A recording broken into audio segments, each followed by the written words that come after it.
ఈ విధంగా పృథు చక్రవర్తిని పట్టాభిషిక్తుని చేసినటువంటి వాళ్ళై దేవతలందరూ కూడా, బ్రహ్మాది దేవతలందరూ వాళ్ళ వాళ్ళ నిజస్థానాలకు వెళ్ళిపోయినారు. పృథు మహారాజు రాజ్య పరిపాలన మొదలుపెట్టాడు. ఎలా ఉన్నది అంటే, ఏకాతపత్రముగా సిరిగైకొని, ఏకాతపత్రంగా పరిపాలిస్తున్నాడంటే ఏకఛత్రాధిపత్యం అంటారు చూసారా. ఏకఛత్రాధిపత్యం అంటే ఈ భూమిలో ఉండేటువంటి అందరు రాజుల కంటే ఈయన గొప్పవాడు కాబట్టి ఈయన చెప్పినట్టే మొత్తం జరుగుతుందన్నమాట. అంటే ఒకే గొడుగులో వీళ్ళందరూ ఉన్నట్టుగా ఏకఛత్రాధిపత్యం అంటే అది చేస్తున్నారు.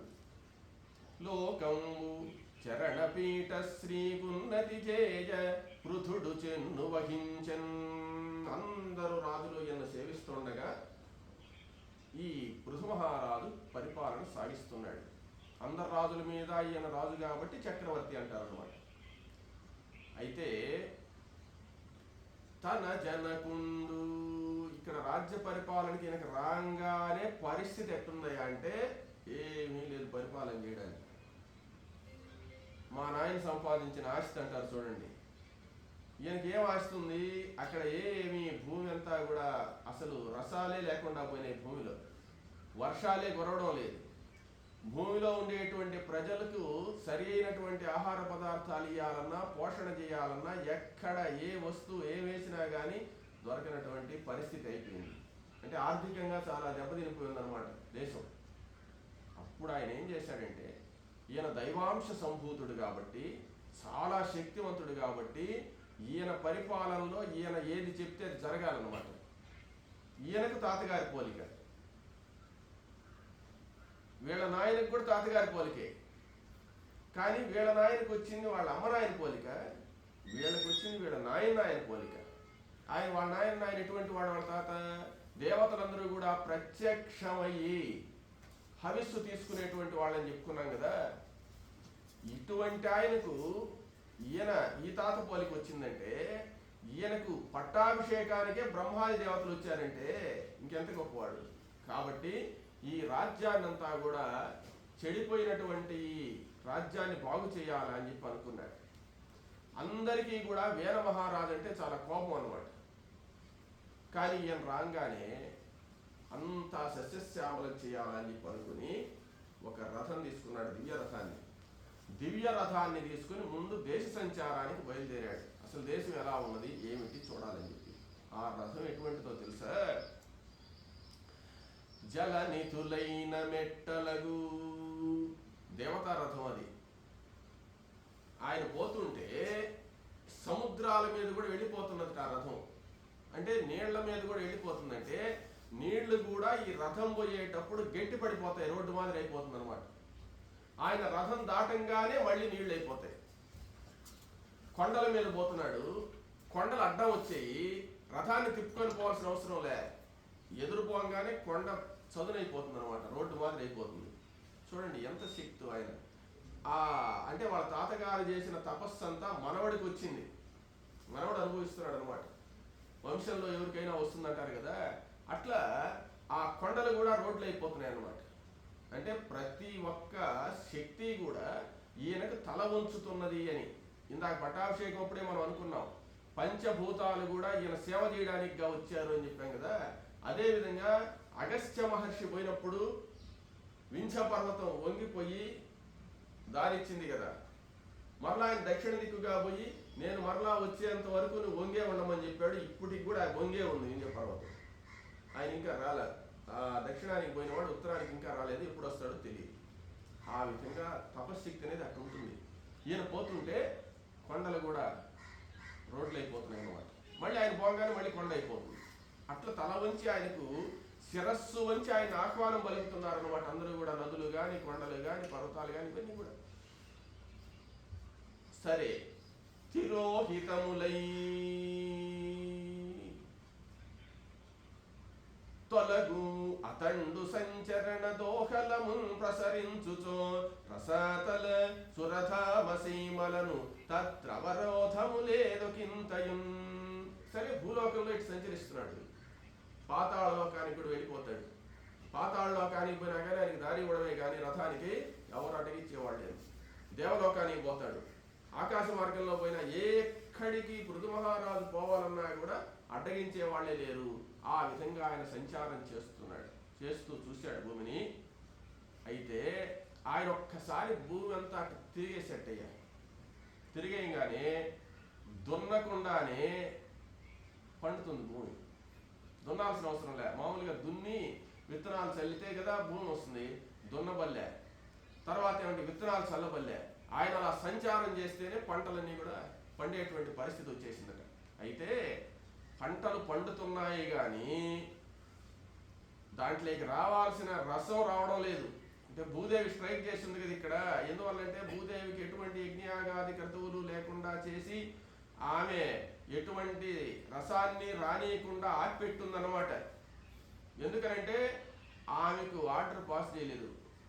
ఆమె ఈగుడిదని కాదు, ఇక బ్రహ్మాది దేవతలందరూ కూడా దాన్ని యజ్ఞయాగాదులు చేస్తేనే ఫలితం ఇవ్వండి, లేకపోతే ఇవ్వద్దు అని చెప్పున్నారు. ఇక్కడ చేయలేదు కాబట్టి ఆమె ఆపేసింది ఫలితాన్ని. ఇక్కడ ఇంకా యజ్ఞయాగాదులు ఏం చేయలేదు, కానీ సంచారం చేస్తున్నాడు అనమాట. సంచారం చేస్తుంటే ఫలితమే వస్తున్నది కానీ సరైన ఫలితం రావడం లేదు. అప్పుడు ఆయన ఏం చేశాడంటే, చూసి ఇంత శక్తి అయినా కానీ నాకు భూదేవి సహకరించడం లేదు, కాబట్టి భూదేవి అనుగ్రహిస్తేనే కదా ఈ అన్నీ కూడా ఫలవంతం అవుతాయి. ఇక్కడ భూదేవి ఎందుకో నాకు సహకరించడం లేదు, కాబట్టి భూదేవిని సంహరించైనా సరే ఫలితాన్ని ప్రజలకు సహాయం చేయాలా అని చెప్పి అనుకున్నాడు. భూదేవి నాకు సహకరించడం లేదు, అందరూ సహకరించారు, భూదేవి ఒక్కడే సహకరించడం లే. ఇక్కడ భూదేవి ఒక్కడే సహకరించడం లేదు. ఎందుకు? అందరు దేవతలు సహకరించినప్పుడు భూదేవి ఎందుకు సహకరించడం లేదంటే, కొన్ని వందల సంవత్సరాలు వేల సంవత్సరాలు వీళ్ళ నాయన పరిపాలిస్తే అక్కడ యజ్ఞయాగాది క్రతువులు చేయనప్పుడు భూదేవితో దేవతలందరూ ఏం చెప్పారంటే, నువ్వు ఎలాంటి సహకారం వీళ్ళకి చేయొద్దు అని చెప్పున్నారు. నూల పంటల గంటలే పండకుండా పోయి జనాలు ఇంత ఇబ్బంది పడ్డారు. కానీ అందరూ చెప్పాలి, ఇప్పుడు అందరూ సహకరించమని చెప్తే కానీ ఆమె ఒప్పుకోదన్నమాట. అందువల్ల ఈ పృథు చక్రవర్తికి ఆమె ఎలాంటి సహకారం చేయలేదు. అప్పుడు ఈయన ఏం చేశాడంటే, భూదేవిని సంహరించాలనుకున్నాడు. భూదేవిని సంహరించేస్తాము, పంట పండుతుంది, దాంట్లో ఉత్త వడ్లే, దాంట్లో విత్తనాలు లేవు, ఏది పండినా దాంట్లో ఏమి లేవు, సారం లేదన్నమాట. సారం లేని నిస్సారమైన పంటలు మాత్రమే పండుతున్నాయి. భూదేవి దానికి సహకరించడం లేదు.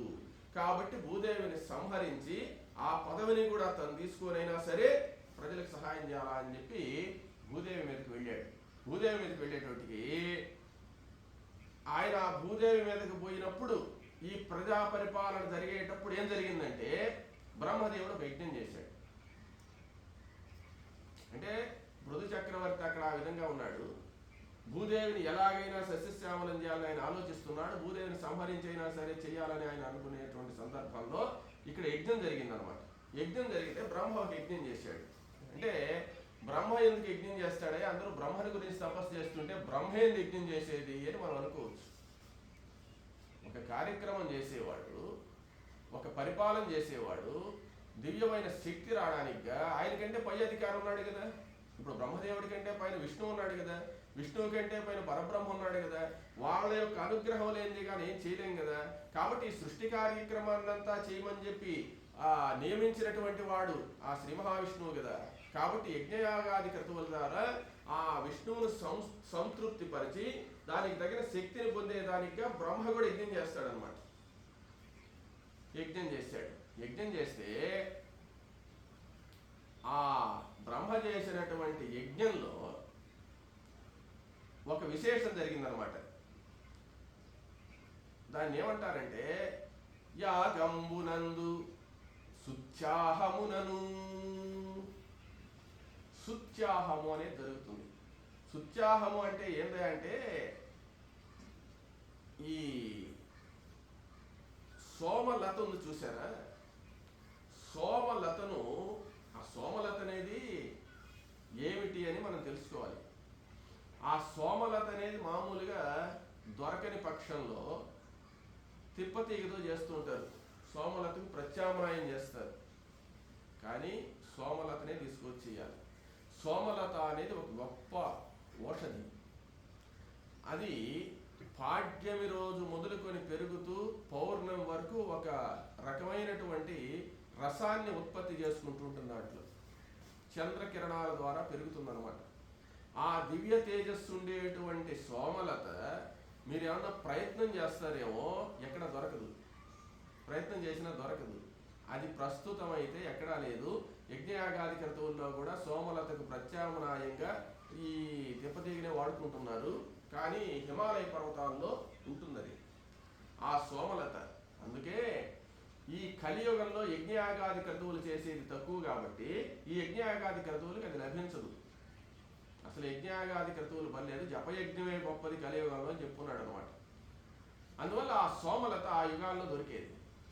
ఆ సోమలతను తీసుకొచ్చి దాన్ని బాగా దంచుతారనమాట.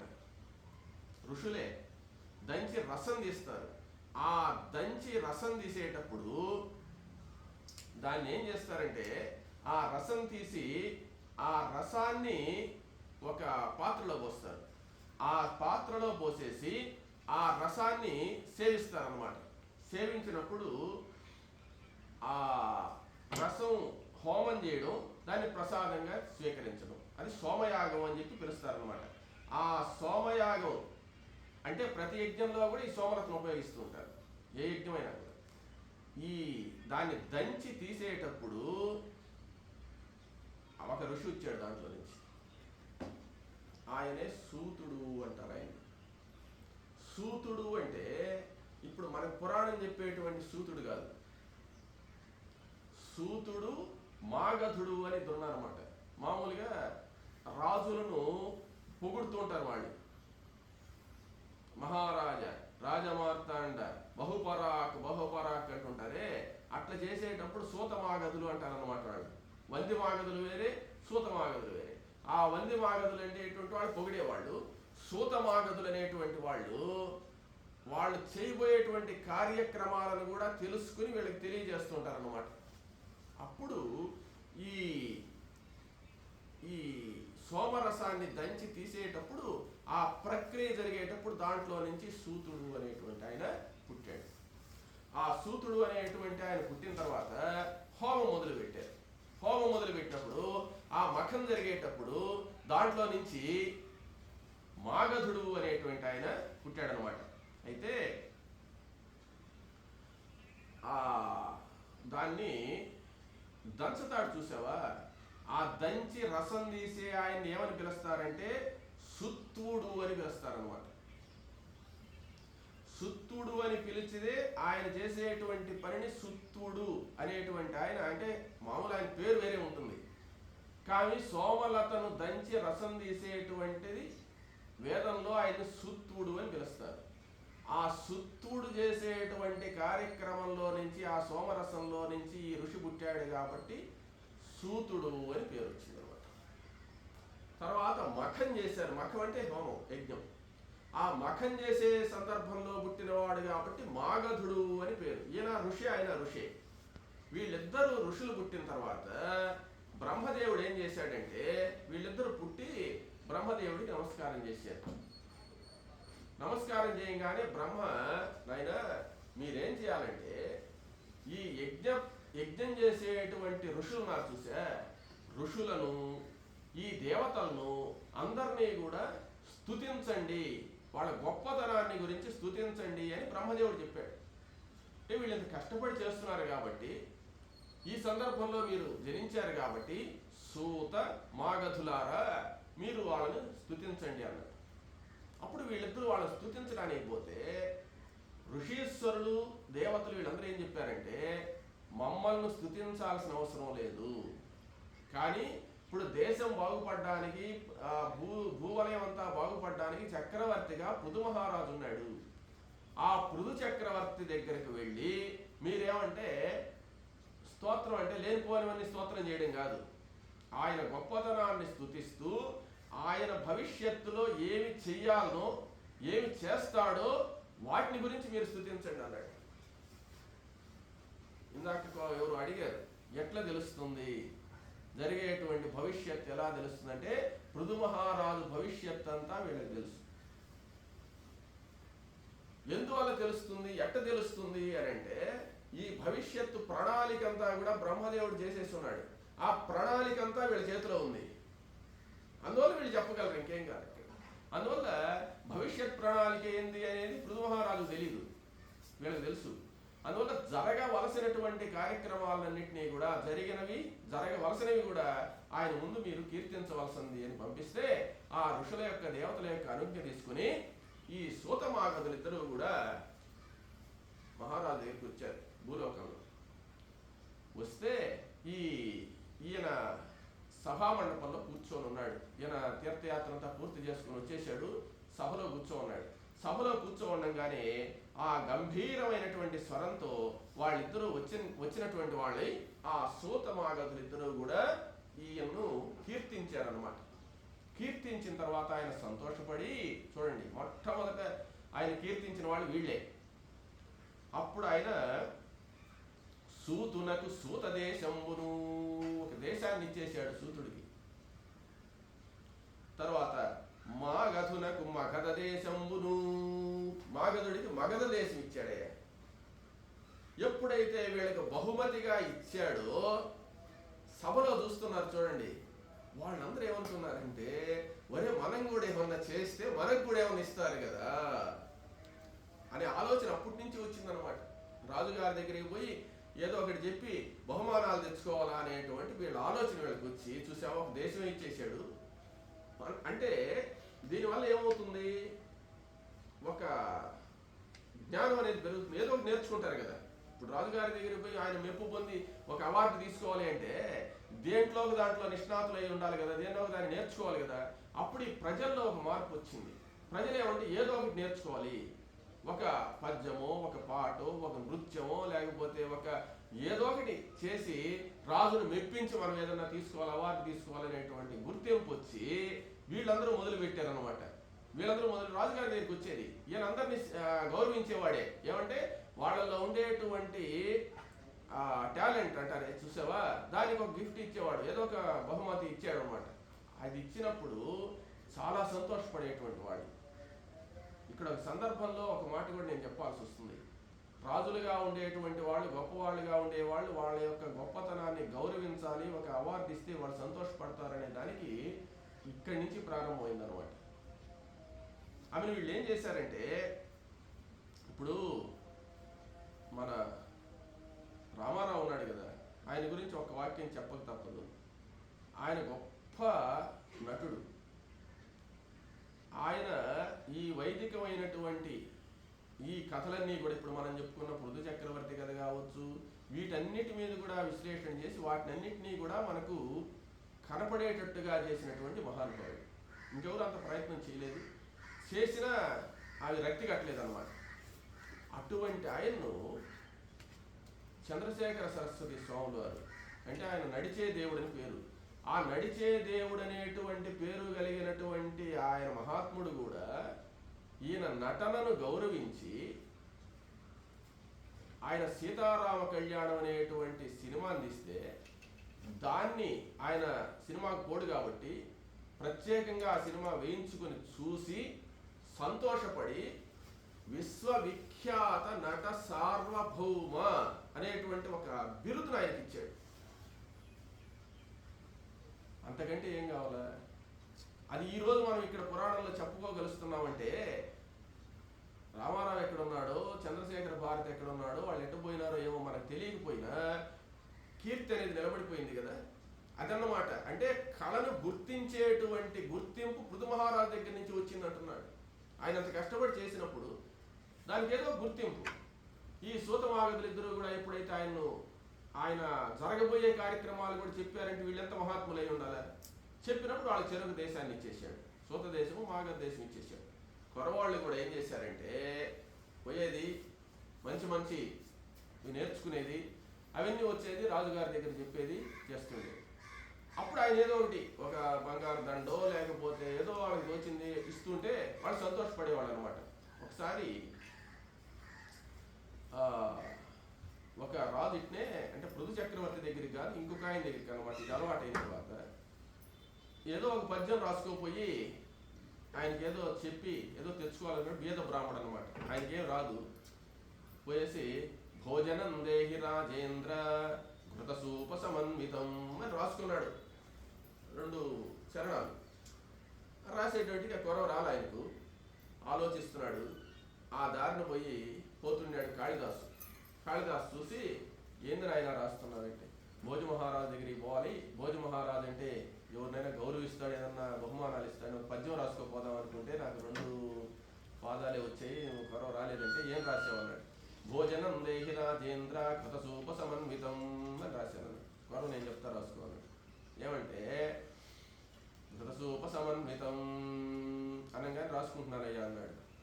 భోజనం దేహి రాజేంద్ర కృతసూప సమన్వితం అనగానే శరత్కాల శరశ్చంద్ర చంద్రికా ధవళం దధి అని రాసుకోమన్నాడు. శరత్కాల శరశ్చంద్ర చంద్రికా ధవళం దధి అని రాసేసుకొని ఎత్తుకోపోన్నాడు. ఎత్తుకోపోయి చదివాడు, వినిపించాడు. మొదటి 2 పాదాలకు మాత్రం 1,00,000 రూపాయలు ఇచ్చాట. కొరవ రాశాడే శరత్కాల శరశ్చంద్ర చంద్రికా ధవళం దధి అన్నాడు చూడు. దానికి ఒక రాజ్యం ఇచ్చేశాడు. అంటే రాజ్యం లేదు, రాజ్యానికి సంబంధించినంత సంపద, అంటే ఆయన జీవితం అంతా సరిపోయేంత రాజ్యాన్ని ఇచ్చినంత ఆనందపడ్డాడు ఆయన. ఎవరు తీసుకున్నాయన అంటే ఎంత సంపద ఇచ్చాడు చూడండి. ఏమంటే దాంట్లో కవిత్వం ఉంది ఆయన. శరత్కాల శరశ్చంద్ర చంద్రికా ధవళం దధి అంటే పెరుగు కూడా కావాలయ్యా. భోజనం దేహి రాజేంద్ర ఘృతసూప సమన్వితం నెయ్యి పప్పు పెట్టమన్నాడు. బాగానే ఉంది. ఒకరు పెరుగయ్యా దాంట్లో అన్నాడు. అంటే పోతుంది కదా. శరత్కాలంలో చంద్రుడు ఎంత వెన్నెలతో ప్రకాశిస్తూ ఉంటాడో శరత్కాల శరశ్చంద్ర చంద్రిక ఆ వెన్నెల మాదిరి ఉండాలి నాకేసే పెరుగు అన్నాడు. గడ్డ పెరుగు. ఆ ఉపమానం చెప్పింది ఎవరు నాయన నువ్వు కాదే అన్నాడు. ఆయన రాయలేదని అర్థమైపోతుంది అక్కడ. కాళిదాసు గారు కాళిదాసు అనగానే బ్రహ్మాండంగా రాసావు అని చెప్పి ఇచ్చేశాడు. ఆయన తెచ్చుకున్నాడు అనుకో నేను చెప్పేది. అట్లా వీళ్ళందరూ మొదలు పెట్టారు. ఇంకా పృథు మహారాజు దగ్గరికి ఏదో ఒకటి ఎత్తుకోపోయేది తెచ్చుకుంటున్నాడు. ఆయన కూడా వాళ్ళని ప్రోత్సహించడానికి ఏదో ఒక ఇవి ఇస్తూ ఉన్నాడు. జరుగుతుంది. తర్వాత వృత్తి ప్రదాత వృత్తి ప్రదాత. ఇప్పుడు మనం ఒక కుండలు చేసేవాడు ఉంటాడు. ఒక నైసైన కూజ తీసుకోపోయి రాజుగారికి చూపించేది నేను చేశాను. కూజ విలువ 10 రూపాయలైనా ఆయన ఒక 50,000 ఇచ్చేది అనమాట. అంటే చేసిన వృత్తిని ప్రోత్సహించాడు. ఇది నేను చెప్పేది. ఏమంటే ఒక పెయింట్ వేసేవాడు ఉన్నాడు, ఒక బొమ్మ వేసుకోపోయి చూపిస్తే దానికి ఒక 50,000 ఇచ్చేది. వాడికి దాని మీద ఇంట్రెస్ట్ పెరిగి పెద్ద పెయింటర్గా మారిపోతాడు అనమాట. ఇట్లా వృత్తులను ప్రోత్సహించాడట. మొట్టమొదటి జనాన్ని దేశాన్ని బాగుపరచాలంటే ఏందా అంటే వాడి వృత్తి మీద వాడికి శ్రద్ధ కలిగినప్పుడు వాడిని గౌరవించమని చెప్తున్నాడు ఆయన. తర్వాత తమ నేర్పు తెలర్పంగులు వందుచిరి అట్టి సేవ వలన అతని చిత్తం విరింగి మాకు ఎల్లనాటికి శాశ్వతములైన జీవనంబులు గావింపవలని అభ్యర్థించినట్లుగా కేనివడంబడి. అప్పుడు ప్రజలందరూ కూడా పోయి మాకు ఈ విధంగా మా వృత్తుల ప్రకారం మీరేదో బహుమానాలు ఇస్తున్నారు, అట్టగాదు, మా వృత్తికి శాశ్వతమైనటువంటి మా కుటుంబాలు జరిగేదానికి ఏర్పాటు చేయాలని చెప్పారనమాట. సరేనని చెప్పి ఇప్పుడు కులాలుడు కుమ్మరి ఉంటాడు, తర్వాత బంగారం చేసేవాళ్ళు ఉంటారు. ఈ వృత్తులు ఏదైతే పనులు చేతి పనులన్నీ చీరలు వేసేవాళ్ళు ఉంటారు. వాళ్ళ పనులకంతా కూడా వాళ్ళ ఉదాహరణగా ఎట్లా చెప్పాలంటే వాళ్ళకి ఇప్పుడు లోన్లు ఇస్తుంటారు చూసావా, అట్లా ఇవ్వడం, వాళ్ళని ప్రోత్సహించడం అనేది ఆయన మొదలు పెట్టాడు. వాళ్ళ వృత్తి అంతా కూడా బ్రహ్మాండంగా జరుగుతుంది. అయితే ఇన్ని చేసినా కానీ భూదేవి సహకరించడం లేదు. ఇక్కడొక్కడే రాజుకి ఇబ్బందిగా ఉంది. ఎన్నైనా చేసుకో, భూదేవి దగ్గరికి పోతే ఆమె మాత్రం ఏం చేసినా ఫలించడం లేదు. ఇంక లాభం లేదు, ఇంతమంది నాకు సహకరిస్తున్నా భూదేవి సహకరించారు, భూదేవిని సంహరించాలా అనుకున్నాడు. అనుకుని అప్పుడు ఆయన ఉద్దేశం ఏంటంటే ఒకరిని సంహరించి 10 మందిని కాపాడితే మంచిది. 10 మంది కోసం ఒకరిని సంహరించిన ఇబ్బంది లేదు. భూదేవి ఎంత దారుణంగా ప్రవర్తిస్తుంది నా ఎందని చెప్పి కోపం వచ్చి రథం తీసుకొని బయలుదేరాడు. భూదేవిని చంపేసేయాలి. భూదేవికి ఆ విషయం తెలిసింది. భూదేవి జాగ్రత్తగా ఉందన్నమాట. ఏ రోజైనా వస్తాడు ఇతను నా దగ్గరికి అని వెంటనే ఆమె ఆవుగా మారిపోయింది అనమాట. ఆవుగా మారిపోయి పరిగెత్తడంగా మొదలుపెట్టింది. అంటే భూదేవి ఆవుగా మారి, అంటే ఎందుకు మారింది ఆవుగా? ఎటువంటి పరిస్థితుల్లో ఆవును చంపడేనా? ఇంకే దాన్ని వేటాడతాడు కదా, ఆవును చంపడం పాపం కదా. కాబట్టి ఏమయ్యా గుర్రంగా మారచ్చు కదా, లేడీగా పరిగెత్తది, ఏ రూపాలైనా బాణ వేసి చంపేస్తాడు. కాబట్టి ఆవుగా మారడానికి కారణం అది. ఆవును చంపకూడదు అనేటువంటి ఒక నిర్ణయం అప్పటి నుంచి ఉందన్నమాట. ఈ గోమాతగా మారిపోయి పరిగిస్తుంది. ఈయన అనుకుంటున్నాడు, ఈయన రథం ఎటువంటిది, ఎక్కడికి పోయినా రోడ్లు పడిపోతాయి కదా. అటువంటి రథంలో, దివ్య రథంలో ఈయన పరిగిస్తుంటే వెళ్ళి బ్రహ్మలోకానికి పోయింది, నా వల్ల కాదన్నాడు. శివలోకానికి పోయింది, నా వల్ల కాదన్నాడు. ఎన్నెన్నో దేవేంద్రుడు దేరిపోయి అయ్యా కాపాడు, నా వల్ల కాదమ్మా, పృథు చక్రవర్తి ఆయన చాలా గొప్పవాడని అందరూ కూడా ఒప్పుకోలేదు. సరే నేరుగా దేవ పాతాళ లోకాలన్నీ కూడా తిరిగింది, అన్ని చోట్లకి పృథు చక్రవర్తి అనుకుంటున్నాడు. ఆఖరకు త్వమేవ శరణం మమ, ఇంకెవరు కాపాడరు, ఎవరు ఒప్పుకోవడం లేదు, ఆయన మంచోడు, ఆయన చెప్పినట్టు వినను అనే పద్ధతిలో ఉన్నారే కానీ పృథు చక్రవర్తితో యుద్ధం చేసేదానికి ఎవరు రావడం లేదు. అప్పుడు ఆఖరికి భూదేవి ఏం చేసిందంటే ఆయన దగ్గరికే వచ్చేసి, ఆయన దగ్గరికి వచ్చి, మహారాజా నేనేదో పొరపాటు చేశాను, నన్ను సంహరించద్దు అని చెప్పింది. సంహరించద్దు అని చెప్తూ ఒక మాట చెప్పింది, ఏ జాతిలో అయినా కానీ స్త్రీని సంహరించడం మహాపాపము, నేను గోవుని కదా, స్త్రీని కదా, కాబట్టి నన్ను సంహరించద్దు అని చెప్పింది. అప్పుడు ఆయన ఏం చెప్పాడో తెలుసా, నువ్వు స్త్రీవైనా గోవువైనా ఏమైనా 10 మందికి మేలు కలిగేటప్పుడు, ఒక జీవిని సంహరించినప్పుడు 10 మందికి మంచి జరుగుతుంది అంటే చంపేయచ్చు, అది శాస్త్ర విరుద్ధం కాదు. ఒక జీవిని సంహరించి 10 మందికి హాని కలిగిస్తుంది అన్నప్పుడు జీవిని సంహరించవచ్చు, వాళ్ళకి మేలు చేయొచ్చు. కానీ 10 మందిని చంపి ఒక్కడి కోసంగా 10 మందిని చంపకూడదు, 10 మంది కోసంగా ఒకడిని చంపచ్చు అని ధర్మం చెప్పాడు. పూర్ణాన్ని నేను చంపేసేటట్టున్నాడు అని అనుకునే అదే. అప్పుడు ఏం చెప్పిందంటే, అధిప ప్రజాభిపోషణం పునర్ధినరర్పదలంచితేని మద్వథమునరించి నీ వెటుల ధన్యత చెందెదువాడవు. మహారాజా నువ్వేం చెప్తున్నావు ఇప్పుడు, అందరినీ కాపాడడానికిగా నిన్ను సంహరిస్తాను అని చెప్తున్నావు.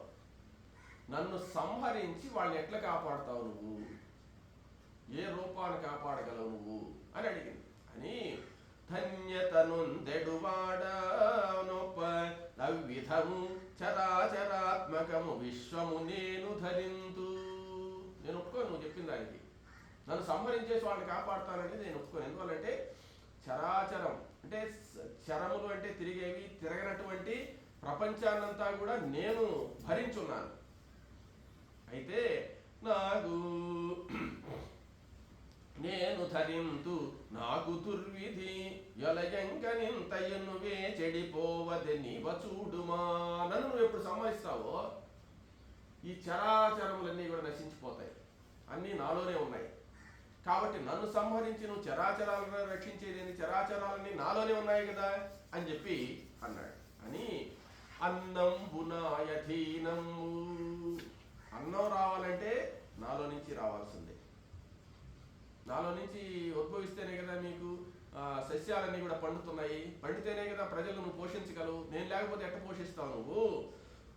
అన్నం లేకున్న నిలుచునయ్యా, అన్నం లేకపోతే ఈ ప్రపంచం నిలబడుతుందా. కాబట్టి అన్న అద్భుత నిజాజంతే, అన్నంలో నుంచే కదా ప్రపంచం అంతా పుడుతుంది, ప్రపంచం అంతా కాపాడబడుతుంది. కాబట్టి యొడళ్ళి సన్నబుతల పుడిగి, ఈ ఆలోచన వదిలేసి తక్కువ ఆలోచన నువ్వు చేసింది, పెద్ద ఆలోచన కాదు. ఏమంటే నన్ను సంహరించి వాళ్ళని కాపాడాలనేది చాలా తక్కువ ఆలోచన, అది దాన్ని తీసేసి సుసంపన్నమగు ఉపాయమొకటి పాటింపుదగన్. కాబట్టి సంపన్నమైనటువంటి సుసంపన్నమైనటువంటి ఒక ఆలోచన ఏదన్నా చేయి, నన్ను చంపి వాళ్ళని కాపాడాలనే ఆలోచన మానేసి అని చెప్పి అన్నది. అయితే వినుము, నేను ఒక ఉపాయం చెప్తా విను దానికి. నువ్వే గొప్పవాడివి, నువ్వే చక్రవర్తివి, కానీ నువ్వు నిన్న మొన్న చక్రవర్తివి, నేను ఎప్పటి నుంచో ఉన్నా ఇక్కడ. కాబట్టి భూదేవి ఏమనుకుంటుందంటే తన మాట చెల్లించుకోవాలనుకుంటుంది. అబ్బా ఆయన ఏమనుకుంటున్నాడంటే నా మాట చెల్లుబాటు అవ్వాలా, భూమి నేను చెప్పినట్టు వినాలని ఆయన అనుకుంటున్నాడు. నేను లేకపోతే నువ్వేం చేయలేవని అవంటుంది. అప్పుడు ఏం లేదు, వినుము ఉపాయపూర్వకమగు విపుల యత్నమరయ సర్వార్థ సాధకము. అందరికీ ఉపయోగపడేటువంటి, అందరినీ కాపాడేటువంటి న్యాయం నువ్వు చేయాలి. అయితే ఇక్కడ అఖిల జీవుల్లో వనితలను చంపకూడదని శాస్త్రం ఉంది. ఇప్పుడు ఒకవేళ నువ్వు సంహరించి నాకు శక్తి ఉంది నేనే కాపాడుతాను అందరినీ అని చెప్పి నన్ను సంహరించిన ఈ మత్స నీకు పోదు. నువ్వు ఎంత గొప్పవాడివైనా గోవును చంపేశాడు, పువ్వునే సంహరించాడనే చెడ్డ పేరు నీకు జీవితాంతం ఉంటుంది. కాబట్టి ఆ నిర్ణయాన్ని నువ్వు ఆపేసి ఒక ఉపాయం చెప్తా విను అని చెప్పింది. ఏమంటే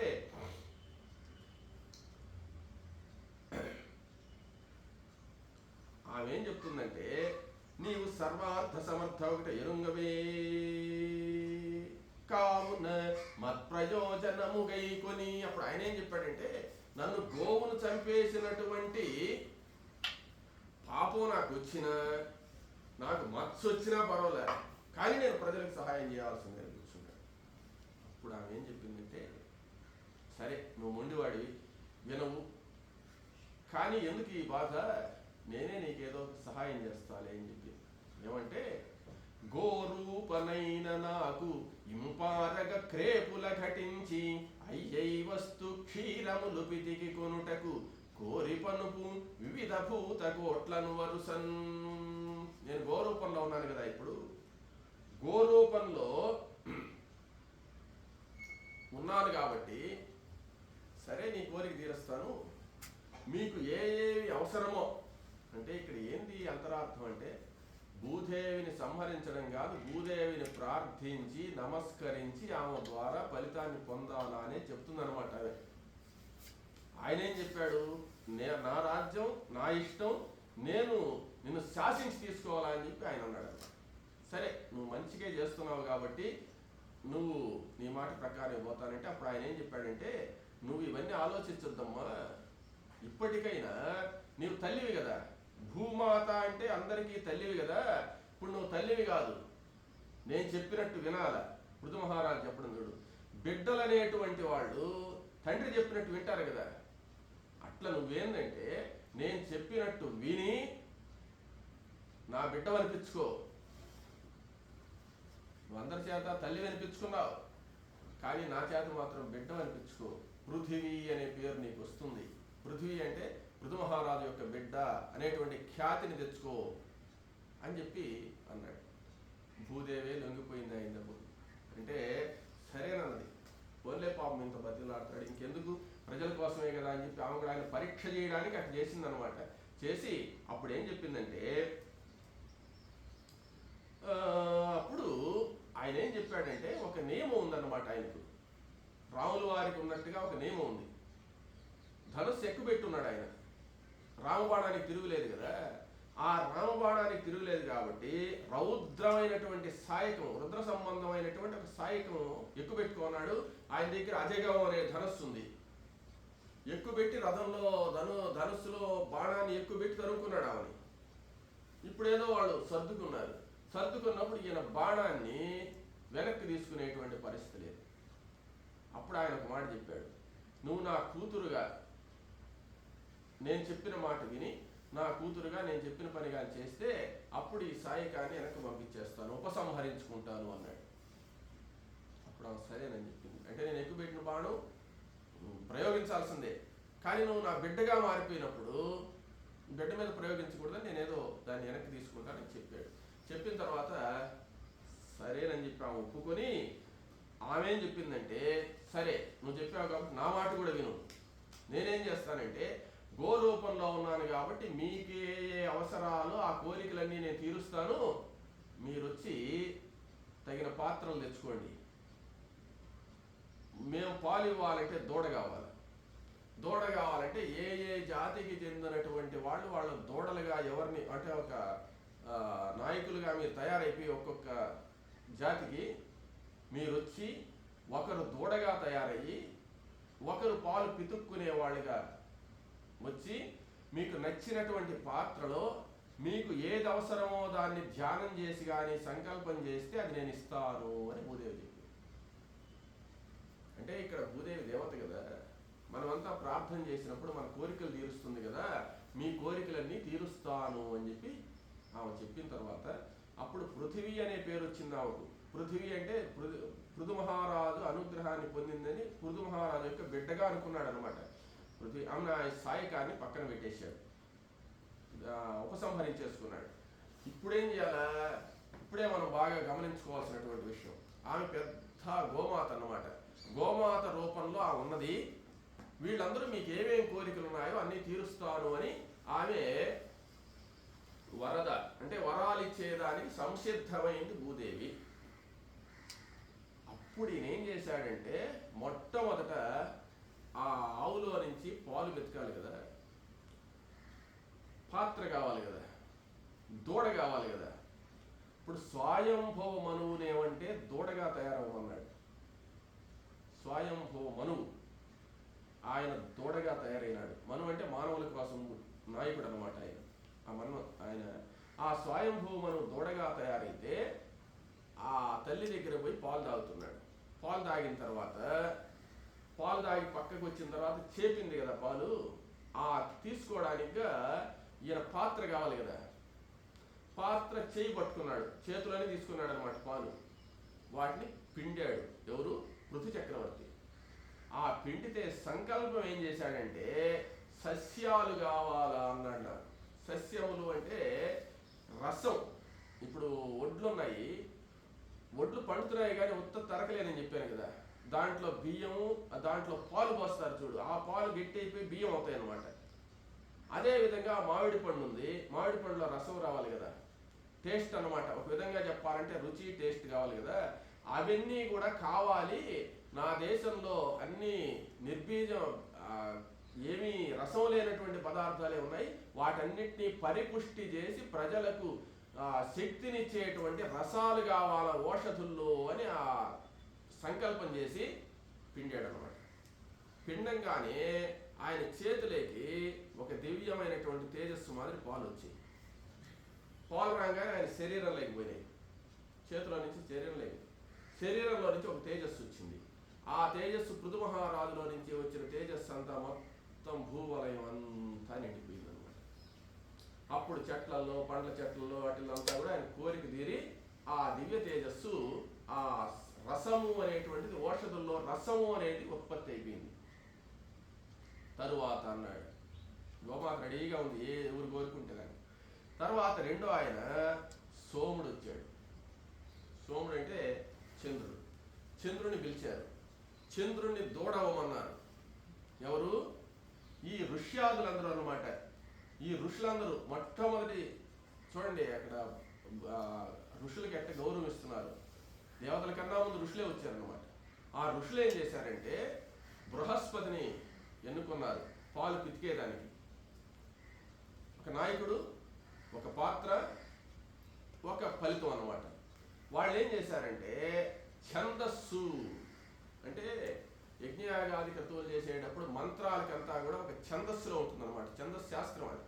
ఆ ఛందస్సును గిన్నెగా చేసుకున్నారు, ఛందస్సును తలుచుకున్నారు. ఆమె గిన్నె రూపంలో అయిపోయింది. తీసుకువచ్చి చంద్రుడిని ఏమంటే దూడగా చేస్తే చంద్రుడు పోయి పాలు తాగాడు రెండోసారి. పక్కకి రాగానే చేపింది కదా, అప్పుడు బృహస్పతి పిండాడు అనమాట. పిండితే దాంట్లో నుంచి పరబ్రహ్మము అనేటువంటి జ్ఞానం అనేటువంటి వేదం అనేటువంటి ఒక శక్తి వచ్చింది. పరబ్రహ్మ అన్న వేదం అన్న అంతా ఒకటి అన్నమాట. ఆ వేదము విద్య అన్నమాట. ఒక వేదం అంటే వేద శాస్త్రములన్నీ కూడా ఒక శక్తి రూపంలో వచ్చాయి భూమిలో నుంచి. అప్పుడు బృహస్పతి ఆ పాత్రలో పిలిచాడు కదా, ఆ పాత్రలో నుంచి దివ్య తేజస్సుతో ఈ ఋష్యాదుల్లో అంతా కూడా ఇమిడిపోయిందన్నమాట. ఇంకా పాత్రలో ఏమీ లే అక్కడ. ఆ తేజస్సు రూపంలో ఆ పాల రూపంలో శక్తులు వస్తున్నాయి అన్నమాట. వీడిపోయిన పాట ఈ ఋష్యాదుల్లో అంతా కూడా ఛందస్సు, వ్యాకరణము, తర్వాత వేదము అంతా కూడా జీర్ణించుకోపోయింది. వాళ్ళ ద్వారా ఇంక కొంతమందికి విద్యలు వచ్చేసాయి అనమాట. రెండోసారి అయిపోయింది. ఇక మూడవసారి దేవతలందరూ వచ్చారయ్యా. దేవతలందరూ వచ్చి ఇంద్రుణ్ణి దూడం చేశారు. ఇంద్రుణ్ణి దూడం చేసి బంగారు పాత్ర తీసుకున్నారు. బంగారు పాత్ర తీసుకొని ఇక్కడ ఏం చేశారంటే దేవతలందరూ సూర్యుడి చేత పిండిచ్చారు. సూర్యుడిని పిండమన్నారు. దేవేంద్రుడు పాలు తాగాడు. ఇక్కడ మీరు బాగా గమనించాల్సినటువంటి విషయం, ఈయన డైరెక్ట్గా తాగేస్తున్నాడు దేవేంద్రుడు, అంటే నాయకుడు అవుతాడనమాట. వీళ్ళేందంటే ఆ అంశలో అదంతా వీళ్ళకి వ్యాపిస్తుంటుంది. అంటే ఫస్ట్ దూడగా తాగేది, దూడ తాగుతుందంటే వీళ్ళకందరికంటే కూడా నాయకుడు ఆయన అనమాట. నాయకుడు ముందు పాలు ఆయన తాగుతాడు, తర్వాత వచ్చినటువంటి శక్తిని పిండుకొని వీళ్ళందరూ తాగుతారు అనమాట. అక్కడ తాగడం అనేది ఏం లేదు, వాళ్ళలో జీర్ణించుకోపోతున్నది. అప్పుడు ఈ బంగారు పాత్రలో తేజస్సు అనేటువంటి అమృతాన్ని పిండుకున్నారు. మాకు తేజస్సు కావాలనుకున్నారు. తేజో రూపులు అన్నమాట వాళ్ళు. ఆ మామూలుగా దేవతలు మనకు ప్రత్యక్షం అయితే మీరు బాగా గమనించి ఉంటారు. ఇవన్నీ మనకు వేదంలో చెప్పినవన్నీ మనకు కనపడుతుంటాయి కానీ మనం గమనించం. ఏ దేవుడి వెనకైనా ఒక వెలుగు నేసి ఉంటారు చూడండి. ప్రతి దేవుడి వెనక ఉంటుంది, ఇంకెవరు వెనక ఉండదు. ఆ వెలుగే వీళ్ళు తీసుకుంది. అంటే జ్యోతిష్. ఇప్పుడు సూర్యుడు ఉన్నాడు. సూర్యుడు మామూలుగా మనిషి రూపంలో ఉంటాడు అక్కడ, కానీ మనకు కనపడ్డ ఒక వెలుగు కనపడుతుంటుంది. దేవతలు ప్రత్యక్షమైనప్పుడు ఆ తేజస్సు కనపడుతుంది అనమాట. ఆ తేజస్సును వీళ్ళు కావాలని కోరుకున్నారు. ఆ తేజస్సు వచ్చింది. తర్వాత దేవతల పని అయిపోయింది. మొత్తం 11 మంది వస్తారు. వీళ్ళలో 3 అయినారు. ఇప్పుడు ఈ పితృదేవతలు వచ్చారు. అందరికీ కావాలి కదా కావాల్సింది, వాళ్ళకి కావాల్సిన సబ్జెక్ట్, వాళ్ళకి కావాల్సిన అవసరం తీసుకుంటున్నారు అనమాట. పితృదేవతలు యమధర్మరాజును దూడగా ఉండమన్నారు. యమధర్మరాజు దాగేసాడు ముందు. తర్వాత వీళ్ళు ఏమంటే ఏం పాత్రలో పిండారంటే వెండి పాత్ర. వెండి పాత్రలో కాలుడు అనేటువంటి ఆయన వచ్చి స్వథ అనేటువంటి ఒక శక్తిని పిండారు. వాళ్ళ స్వథను జీర్ణించుకున్నారు. ఇప్పుడు పితృదేవతలకు హోమం చేసినా ఏం చేసినా స్వథ అనేది పితృదేవతలకు సంబంధించినటువంటి వాక్యం. ఆ దేవత అన్నమాట. ఆ దేవత వాళ్ళ స్వాధీనం అయిపోయింది. ఇక్కడ వెండిలో ఎందుకు చేసుకున్నారంటే వెండి అంటే పితృదేవతలకు చాలా ఇష్టం. అందుకనే మనం తద్దినాలు పెట్టినా శ్రాద్ధాలు పెట్టినా ఏం పెట్టినా పితృదేవత ప్రీతిగా వెండి దానం చేస్తే మంచిదన్నమాట. వెండి కంచంలో భోజనం పెట్టడం, వెండి దానం చేయడం, వెండి చెంబులో నీళ్ళు ఇవ్వడం, ఇవన్నీ చేస్తుంటారు. వెండి చాలా వాళ్ళకి ప్రీతి అయినటువంటిది. తర్వాత 5వ వాళ్ళు రాక్షసులు వచ్చారు. వీళ్ళకి కూడా భాగం ఇవ్వాలి కదా. రాక్షసులు ఏం చేశారంటే ద్విమూర్ధుడు అనే ఆయన్ని పిండమన్నారు. ప్రహ్లాదుడి కొడుకు విరోచనుడు అని ఉన్నాడు. ఆ విరోచనుడు ఏమంటే దూడను కమ్మన్నారు. ఆ విరోచనుడు తాగేశాడు. ఇనప పాత్ర తెచ్చుకున్నారు వీళ్ళు. అంటే స్టీల్ చెంబో స్టీల్ లోట అది తెచ్చుకున్నారు. దాంట్లో ఏం పిండారంటే వీళ్ళు కోరుకున్నారు, మాకు మాయం చేసేది ఒక మాయ ఇతుండేవాడిని మాయ చేసి మాయల మరాఠీ అంటారు చూసావా, ఆ మాయా అనే విద్య కావాలనుకున్నారు. ఎటువంటి మాయం చేయడం, వీడు మాయమైపోవడం ఇట్లాంటివి. సరే మీరు ఏది కావాలంటే అది. అప్పుడు ఆ పిండుకోగానే ఆ విద్య వచ్చింది. రాక్షసుల్లో అంతా కూడా మాయా విద్య అనేటువంటిది సరిపోయింది. తర్వాత గంధర్వులు వచ్చారు. గంధర్వులు 6వ వాళ్ళు అనమాట. మనం 11 మందిని చెప్పుకోవాలి, 6లో ఉన్నాం. ఈ గంధర్వులు ఏం చేశారంటే తామర పువ్వును తెచ్చుకున్నారు పాత్రగా. చిత్రరథుడు అనేటువంటి ఆయన్ను దూడగా చేశారు. చేసి వసురుచి అనేటువంటి ఆయన పిండాడనమాట. వీళ్ళేం పిండుకున్నారో తెలుసా, మాకు సంగీతం కావాలని పిండుకున్నారు. పాటలు, సంగీతం, ఇవన్నీ సరిగమ పదనిసలు, సంగీత విద్య వాళ్ళు పిండంగా దాంట్లో సంగీత విద్య అంతా వచ్చేసింది. సంగీత విద్య అంతా వాళ్ళకి చేరిపోయింది. అంటే ఎప్పుడైనా సరే బాగా పాటలు పాడిన వాడికి ఏం బిరుదిస్తారో తెలుసా, గాన గంధర్వ అని ఇస్తారు. గంధర్వ గానం ఎట్ట పాడుతున్నారు. ఆ గంధర్వుల సొత్తు సంగీతం అనేది. ఆ సంగీతం అనేది వాళ్ళు స్వాధీనం చేసేసుకున్నారు. అంటే ఆ ఆస్తిని వాళ్ళు తీసుకున్నారు. తర్వాత కుబేరుడు, యక్షులు వచ్చారనమాట. యక్షులు వచ్చి కుబేరుణ్ణి దూడం చేశారు. పచ్చి కుండను తెచ్చుకున్నారు. మట్టితో చేసినటువంటి పచ్చి కుండను తెచ్చుకున్నారు పాత్రగా. వీళ్ళేం పిండుతున్నారంటే ఈ యక్షులందరూ కూడా రజతనాభుడు అనే ఆయన్ని పిండమన్నారు. ఈ రజతనాభులు ఇద్దరు వస్తారన్నమాట. అంటే రాక్షసులకు, పిశాచాలకు రాక్షసులకు కూడా రజతనాభుడే వస్తాడు, యక్షులకు కూడా రజతనాభుడే వస్తాడు. వీళ్ళు ఇద్దరు వేరు వేరు అనమాట. ఈ రజతనాభుడు ఏమంటే ఆ మణివరుడు అనేటువంటి ఆయన కొడుకేన అని పిండమన్నారు. ఏం పిండుకున్నారంటే అంతర్ధార శక్తిని పిండుకున్నారు. ఉన్నట్టుండి మాయమైపోవాలంటే మాయమైపోతాడు. ఇందాక పిండినటువంటి దానికి ఇప్పటికి తేడా ఏంటంటే మాయం చేయడం ఇది అది కాదు. వీళ్ళు ఉన్నట్టుండి అదృశ్యం అయిపోవాలంటే అదృశ్య శక్తి కోరుకున్నారు వీళ్ళు. వీళ్ళకి అది ఇష్టం, సరే అది ఇచ్చేసింది. తర్వాత రాక్షసులు వచ్చారు, ఇంకొక రకం రాక్షసులు పిశాచాలు, వీళ్ళు వేరే అనమాట. ఇందాక వచ్చిన అసురులు వేరే, ఇప్పుడు వచ్చిన రాక్షసులు ఈ గణం. వీళ్ళు సుమాలి అనేటువంటి ఆయన్ను దొడగా చేసి మనిషి పుర్రి తెచ్చుకున్నారు వీళ్ళు పాత్ర. వీళ్ళ టేస్ట్ వీళ్ళది, మనం ఏం చేస్తాం, దానికి ఎవరు ఏం మార్చలేరు. వాళ్ళు ఏంటంటే ఈయన కూడా రజతనాభుడు అనే ఆయన్ని, వాళ్ళలో ఉన్నాడు ఒక ఆయన్ని పిండమన్నారు. పిండితే ఏం పిండారు తెలుసా?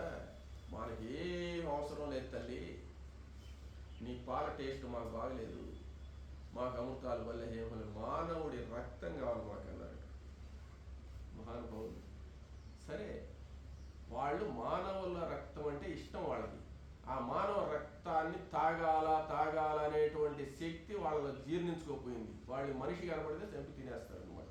అటువంటి రక్తాన్ని వాళ్ళు పీల్చుకున్నారు. తర్వాత 9వ వాళ్ళు నాగులు, సర్పాలు వచ్చారు. సర్పాలు వస్తే తక్షకుణ్ణి దూడగా చేసి వాసుకి పిండాడనమాట. దేంట్లో అంటే పాము పడగ తెచ్చుకున్నారు. పాము పడగలో నుంచి విషాన్ని పిండుకున్నారు వాళ్ళు. వాళ్ళకి అది ఇష్టం. ఆ పాములో నుంచి విషం తీసుకున్నారు. వీళ్ళు చూడండి, మొత్తం అన్ని పడగల్లో, పాముల పడగల్లో అంతా విషం అయిపోయింది. అంటే ఆ దివ్య తేజస్సుకు చేరిపోయింది. ప్రతి ఒక్కరి తలలో విషం చేరిపోయింది. వాళ్ళు సంతోషపడ్డారు. తర్వాత 10 పర్వతాలు వచ్చేసి, పర్వతాలన్నీ రూపాలు ధరించి వచ్చేసి హిమవత్ పర్వతరాజును దూడగా చేసి, తర్వాత పెద్ద శిలలే, రాతి చిప్పలు అంటారు చూసాము మనం, రాతితో చేసినటువంటి శిలల్ని వాళ్ళు పాత్రగా చేసి మేరు పర్వతం చేత పిండించారు. ఆ మేరు పర్వతం చేత ఏం పిండారంటే ఓషధులు, రత్నాలు పిండుకున్నారు. ప్రతి కొండలో కూడా రత్నాలు ఉంటాయి, కావాలంటే మీరు లోటు చూసుకోండి. ఏమంటే ప్రతి పర్వతంలో కూడా నిధులు, నిక్షేపాలు ఎప్పుడు ఉంటాయి అన్నమాట. అది వాళ్ళు కోరుకున్నారు. తర్వాత చెట్లు వచ్చేయండి, చెట్లు చేవలన్నీ కూడా వచ్చేసి వాళ్ళు రావి చెట్టును దూడగా చేసి తాగమన్నారు. మద్ది చెట్టును పిండమన్నారు. వాళ్ళు ఏమంటే మోదుగా ఆకులో పిండుకున్నారు.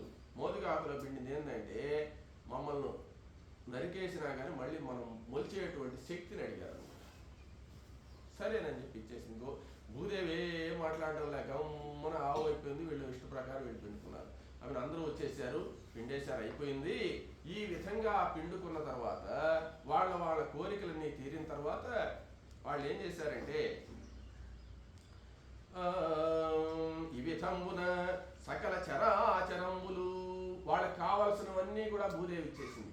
అనుగ్రహించిన తర్వాత ఆమెను ధాత్రి, విధాత్రి అని పిలిచారు. ధాత్రి అంటే ఇచ్చేది, అన్ని కోరికలు ఇచ్చేది. ధాత్రి, విధాత్రి అని పేరుతో ఆమెను పిలిచారు. తర్వాత ఆమె మేదిని అనేటువంటి పేరు ఎందుకు వచ్చిందంటే మధుకైటబులను సంహరించినప్పుడు వాళ్ళ మేధస్సు భూమిగా ఏర్పడ్డది కాబట్టి మేదిని అనే పేరు ఉంటుంది. తర్వాత పృథుమహారాజు పుత్రి అని పిలిచారు ఆమెను. ఆ పూలవాణి కురిసిందనమాట. అప్పుడు ఆ గోవు పాలిచ్చేటప్పుడు దేవతలందరూ పూలవర్షం కురిపించారు. తర్వాత పృథివీ అనేటువంటి పేరుతో ఆమెను పిలిచారు. తర్వాత అప్పటి నుంచి ఆమె ఒక కోరిక కోరింది. ఎవరిని? ఈ పృథుమహారాజును. ఏమనంటే, నీవు ఇంత నీకు సహాయం చేశాను కదా, భూమి ఎత్తు పల్లాలుగా ఉన్నది కాబట్టి భూమిని చదరపెట్టించు అని చెప్పి అడిగిందనమాట. అప్పుడు ఆయన కొన్ని కోట్ల మంది మనుషులను పెట్టి భూమిని చదును చేయించాడు అనమాట. చదును చేయించిన తర్వాత భూదేవి చాలా సంతోషపడ్డది. తరువాత ఆ నగరాలు ఏర్పరచడం, తర్వాత ఏమంటే పశువులకు మేతలు, తర్వాత వాణిజ్యము, ఇవన్నీ కూడా లేవు. అప్పుడు అడవుల్లో ఎవరో తిరిగేది, కందమూల పరాదులు తినేది, తిరిగేసేదే కానీ ఒక వృత్తిగా ఎవరు పెట్టుకోలే. అప్పటి నుంచి భూమిని చదును చేసిన తర్వాత పొలాలు వేసుకోవడం, పండించుకోవడం, ఆ పండినటువంటి వాటిని వ్యాపారం చేసుకోవడం, గడ్డి ఏర్పాటు చేసుకోవడం, పశువులను మేపడం. అంతకుముందు పశువులు అటుపాటికి మేపాల్సింది, వీళ్ళు మేపేది లేదనమాట, అడవుల్లో తిరుగుతుండేది. తర్వాత ఈ వాణిజ్యాలు వ్యాపారాలు చేయడం, ఇవన్నీ డబ్బులు సంపాదించడం, జాగ్రత్త చేసుకోవడం, ఇవన్నీ కూడా నాగరికత అంతా కూడా పృథు మహారాజు దగ్గర నుంచి వచ్చింది అని మన హరివంశ పురాణం చెప్తుంది. అప్పటి నుంచి భూమి సస్యశ్యామలం అయిపోయి గ్రామ రచనలు అంటే నగరాలు, ఇళ్ళు కట్టుకోవడం, ఇళ్లలో ఉండడం. అంతకుముందు గుహల్లో ఉండేవాళ్ళు అనమాట, చెట్ల కింద ఉండేవాళ్ళు. తర్వాత వ్యాపారాలని వృత్తిరీత్యా చేసుకుని వస్త్రాలు ధరించడం, ఇవన్నీ కూడా రకరకాలైనటువంటివి కూడా ఇప్పుడు మనం డెవలప్మెంట్ అంటున్నాం కదా, ఈ విధమైనటువంటి అభివృద్ధి అంతా కూడా పృథు మహారాజు వల్ల జరిగింది. కాబట్టి ఈ పృథివీ పృథు మహారాజు యొక్క బిడ్డ అని కూడా పిలుస్తారు నాయన అని చెప్పి జనమేజయుడికి వైశంపాయనుడు చెప్తున్నారు. సకల భూతములకు సంభావనీయుడు పృథు చక్రవర్తి. సకల భూతములు కూడా తలుచుకోవలసినటువంటి వాడు, స్తోత్రం చేయదగినటువంటి వాడు ఈ పృథు మహారాజు, పృథు చక్రవర్తి. మన భూమినంతా బాగుపరిచినటువంటి వాడు, మనకి ఐశ్వర్యాన్నంతా కూడా ప్రసాదించినటువంటి వాడు ఆ మహానుభావుడు పృథు చక్రవర్తి అని చెప్పి ఆ జనమే. ఇప్పుడు మీరు పరిపాలించుకునే రాజ్యం అంతా ఈ విధంగా ఉందంటే ఆ పృథు మహారాజు యొక్క దైవలేనయ్యా అని జనమేజయ మహారాజుకు వైశంపాయన వారు చెప్తూ ఏం చెప్పాడంటే, ఈ పృథు చరితము జనులకు పాపహరము. ఈ పృథు మహారాజు యొక్క కథగాని వింటే సకల పాపాలు నశిస్తాయి. భూరి పుణ్య ఫలదము, అనంతమైనటువంటి పుణ్యం లభిస్తుంది.